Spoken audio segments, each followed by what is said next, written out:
నమస్కారం అండి. శ్రీమాత్రే నమః. మనకిప్పుడు గుప్త నవరాత్రులు అంటే వారాహి అమ్మవారి నవరాత్రులు ప్రారంభం కాబోతున్నాయి. 15వ తేదీ నుంచి జూలై 23వ 15. తేదీ వరకు ఉంది. ఓకే. మరి ఈ వారాహి నవరాత్రులు ముందు నుంచి ఆచరిస్తున్న విధానం అయితే కనిపించలేదు. గత కొన్ని సంవత్సరాలుగానే మనం అందరం కూడా వింటున్నాము, ఆరాధిస్తున్నారు చాలా మంది. ఎగ్జాక్ట్లీ.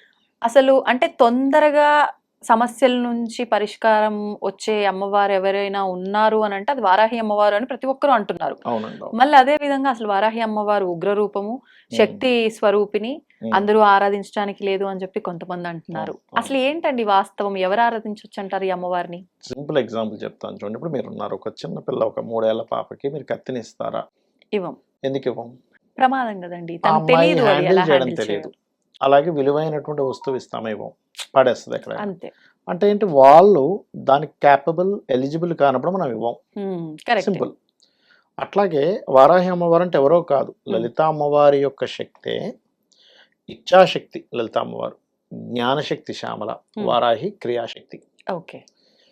అయితే ఈ పవర్ ఎక్కువగా ఉంటుంది అమ్మవారి ఇది వారాహి. వారాహి ఎందుకంటే శక్తి స్వరూపిణి కదా, వరాహ స్వామి యొక్క శక్తి కదా. కాబట్టి ఆ వారాహి నవరాత్రులు, గుప్త నవరాత్రులు చేసుకుంది ఈ మధ్య అంటే ప్రాచుర్యంలోకి వచ్చింది, కానీ ఇంతకుముందు అంతా ఎప్పటి నుంచో చేస్తున్నారు, స్టార్టింగ్ నుంచి కూడా. మీరు ఎప్పటి నుంచో వారాహి అమ్మవారి టెంపుల్స్ ఉన్నాయి, ఇప్పుడే కొత్తగా వచ్చింది ఏం కదా. కాశీలో ఉంది వారాహి అమ్మవారి టెంపుల్. అయితే వీటిని గుప్త నవరాత్రులు ఎందుకంటారంటే గుప్తంగా చేసుకోవాలి, బయటికి డాంబికం చేయకూడదు. చేస్తున్నది పూజ అయితే ఎందుకు గుప్తంగా చేయాలండి? చెప్తా వినండి. కొన్ని శక్తి దేవత సంబంధించినటువంటివి, మీరు ఇప్పుడు ఎగ్జాంపుల్ మీరు ఉన్నారనుకోండి, రోజు నేను కొబ్బరికాయ కొడతా తెలుసా, నేను రోజు నేను మామిడి పువ్వులు పెడతాను తెలుసా అని చెప్తే మీకు ఫలితం రాదు. దాన్ని చేస్తున్నది చెప్పకూడదు, ఫలితం రానే రాదు మీకు. మీరు రోజు ఎగ్జాంపుల్ ఒక మంచి పువ్వులు, ఎర్రటి పువ్వులతో పూజ చేస్తారు, రోజు 2 కొబ్బరికాయలు కొడతారు, మామిడి పువ్వులు పెడతారు, రోజు నేను చేస్తాను అని చెప్పాను, ఫలితం రాదు. అసలు రాదు మీకు ఫలితం, గుర్తుపెట్టుకోండి. చెప్పకూడదు. ఓకే. అయితే ఈ వారాహి సంబంధించినవి, శక్తి సంబంధించినవి ఇప్పుడంటే చాలా ఈజీ అయిపోయింది. ఎవరైనా గురు దగ్గరికి వెళ్ళిన వారాహి మంత్రం తీసుకొని ఇచ్చేస్తున్నాం.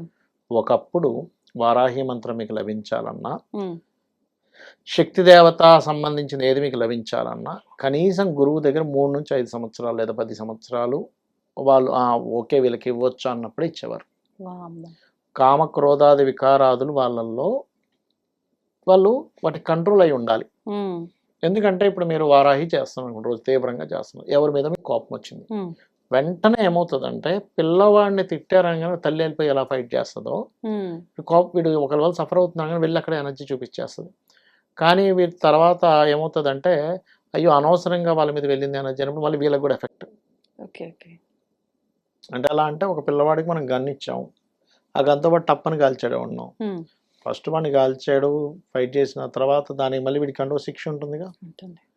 అట్లాగే ఈ ఉగ్ర సంబంధించినటువంటివి ఎనర్జీ చాలా ఫాస్ట్గా వస్తుంది, పనులు ఏమైనా సరే ఫాస్ట్గా అవుతాయి. కానీ ఇక్కడ వీళ్ళు గనక సరిగ్గా వీళ్ళ యొక్క మైండ్ సెట్ కానీ ఎమోషన్స్ ఎక్కువై గురయ్యే వాళ్ళకి కానీ చేయకూడదు అంటారు. ఎందుకంటే ఆ ఎనర్జీ అలాంటిది, మీ చేతిలో ఒక కర్ర, కత్తో లేకపోతే గన్ ఉన్నట్టే అది. అందుకని ఈ జాగ్రత్త చెప్తారు. ఒక పద్ధతి పరంగా రాత్రి సమయంలోనే వారాహి అమ్మవారి చేయాలి, పగలపూట చేయకూడదు. రాత్రి 7 దాటిన తర్వాత, కొంతమంది 8, 9, 10 o'clock అప్పుడు కూడా చేస్తారు, గుర్తుపెట్టుకోండి. అలాగే రెండవ విషయం ఏమిటి అని చెప్పి చూసుకున్నట్లయితే, ఇక్కడ అమ్మవారికి ఇప్పుడు రకరకాల నైవేద్యాలు పెడుతుంటాం, కంపల్సరీ ఈ నైవేద్యమే పెట్టాలి, ఈ వస్త్రమే కట్టాలని ఎక్కడా లేదు. ఇదంతా మనం ఏర్పరచుకుని ఒక మన ఇష్టం కొద్దీ చేసుకునే పద్ధతి. ధూపం వేయాలి, ధూపాలు వేస్తుంటాం, మీకు తెలుసుగా, ధూపం అమ్మవారికి ధూపం వేస్తే చాలా మంచిది. అదంతా కూడా ఒక పార్ట్, అంటే అట్లా తాంత్రికంలో ఒక పార్ట్. ఇప్పుడు వారాహి అమ్మవారిది చేస్తున్నాము, ఇప్పుడు అమ్మవారి యొక్క ఇది చేసేటప్పుడు ప్రధానంగా ఉండవలసింది ఏంటంటే భక్తి. నేను వారాహి చేసిన వాళ్ళని చూశాను, చాలా మంది చాలా తీవ్రంగా చేసే వాళ్ళకి వార్తాలి అంటారు అమ్మవారిని.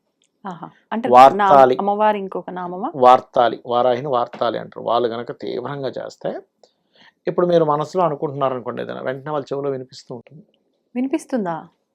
అన్ని వార్తలు మోసుకొని చెప్తా ఉంటుంది, ఇగో విజిత గారు ఇలా అనుకుంటున్నారు, ఆ కెమెరామెన్ అలా అనుకుంటున్నాడు, ఆ పక్కని ఇందాక మాట్లాడి వెళ్ళాడుగా డాక్టర్ గారు, ఆయన ఇలా అనుకుంటున్నాడు అని వెంటనే చెప్తూనే ఉంటుంది అది. చాలా డేంజర్. కాకపోతే ఇందులో మళ్ళీ కంట్రోల్స్ వేరే ఉంటాయి. నాకు వాళ్ళ గురించి చెప్పంటేనే చెప్పే వేరు, ఆ కంట్రోల్లోకి వెళ్ళాలి. ఇది బాగుంది, లేదంటే అన్ని అన్ని వినిపించేస్తాయి. వినిపిస్తుంటే అదేదో కన్నపిశాచిలాగా భరించలేడు. అవును.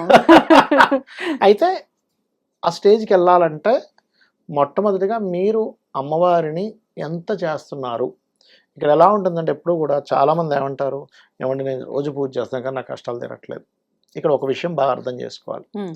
మీరున్నారు, మీకు పిఎం తెలియడం వేరు, పిఎంకి మీరు తెలియడం వేరు. అంతే. మోడీ గారికి మీరు తెలిస్తే అది వేరు, లేకపోతే రేవంత్ రెడ్డి గారికి మీరు తెలిస్తే అది వేరు. రేవంత్ రెడ్డి ఎవరికి తెలియదు, అందరికీ తెలుసు. అందరికీ పేపర్లో తెలుసు. అవుతున్నాడు, టీవీలో అవుతున్నాడు, ఆయన సీఎం అని అందరికీ తెలుసు. తెలియడం వల్ల ఉపయోగం లేదు, ఆయనకి మనం తెలియాలి. Correct. అది కూడా పాజిటివ్గా తెలియాలి, నెగిటివ్గా తెలియడం కాదు. నెగిటివ్గా తెలిస్తే వేరే సినిమా తాట ఉంటుంది తీస్తా. కదా.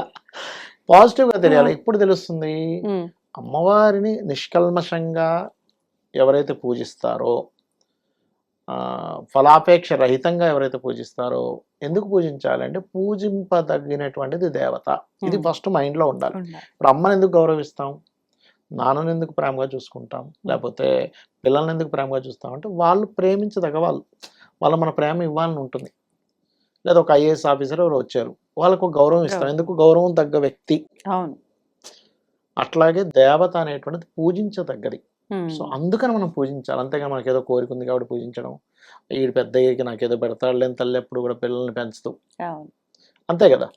లేకపోతే నాన్న నాకు ఆస్తి ఇస్తాడేమో, నాన్నని చూసుకోవడం అమ్మని చూసుకోవడం జరగదు. అలా చూసుకుంటే ఒకరోజు తెలిస్తే అది దానంత పాపం కూడా ఇంకోటి ఉండదు. మరి అలాంటప్పుడు దేవతా విషయంలో మనం ఎలా ఉండాలి. ఉమ్, ఎవరికైనా ఈ అమ్మవారి నవరాత్రుల్లో బ్లాక్ మ్యాజిక్స్ జరుగుతున్నాయి మా మీద అన్నప్పుడు గారెలు నైవేద్యంగా పెడితే తొందరగా పోతుంది ఆ దోషం.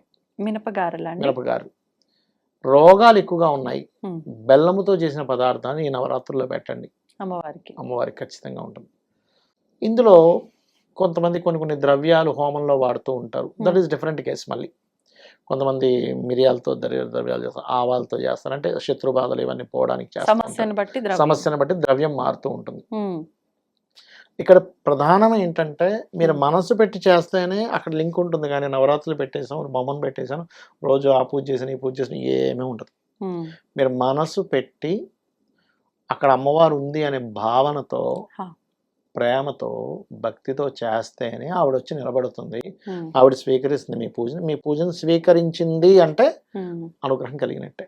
అంటే ఈవెన్ మీరు ఒక పువ్వు పెడుతున్నారు ఓం అని, ఆ పువ్వు పెట్టేటప్పుడు చాలా జాగ్రత్త పెట్టాలి. హోమం ధూపం చూపిస్తున్నారు, ఓం వాయుతత్వాత్మనేది ధూపం దర్శయామి, దీపం చూపిస్తున్న ఫీల్ మీకు ఉండాలి. అంటే ఎలాంటి, ఇప్పుడు మీరు ఉన్నారు ఎదురుగా, ఒక టీ పట్టుకొని వచ్చారు, మీరు ఉన్నప్పుడు మీకు ఇస్తున్నప్పుడు నిజంగానే ఇస్తున్నాడు అనే ఫీలింగ్ ఉంటుంది. అక్కడ మీరేమీ లేదు, విజితా గారు ఉన్నారు ఊహించుకొని మీరు ఇవ్వండి అంటే, కానీ మన కంటికి కనబడదు దైవశక్తి, కానీ అక్కడ ఉంటుంది. అక్కడ ఉంది, ప్రతిదీ పరిశీలిస్తుంది, ప్రతిదీ గమనిస్తుంది. నీ మనసులో ఏమనుకుంటున్నావు గమనిస్తుంది, బయట ఏమనుకుంటున్నావు గమనిస్తుంది. బద్ధకంతో చేస్తున్నావు, అబ్బాయి ఏదో ఒప్పుకున్నాను రా బాబు, ఎందుకు ఒప్పుకున్నాను రా, 9 రోజులు చేద్దాం అనుకుని నువ్వు ఫీల్ అయ్యామంటే తెలిసిపోద్ది దేవతకి. నేను అనేది ఏంటంటే ముందు ఉత్సాహంగా స్టార్ట్ చేస్తాం, ఒకరోజు చేసాక అమ్మా ఎందుకురా ఒప్పుకున్నాం అనవసరంగా, శుభ్రంగా పడుకోవచ్చు కదా నైట్ 9-10కే, ఇప్పుడు నైట్ 11 దాకా ఈ పూజలు చేసుకోవాలి, ఎప్పుడు ఎందుకు ఒప్పుకున్నాం మన మనసులో అనుకున్నారా, అది 1% కూడా మీకు ఫలితం రాదు.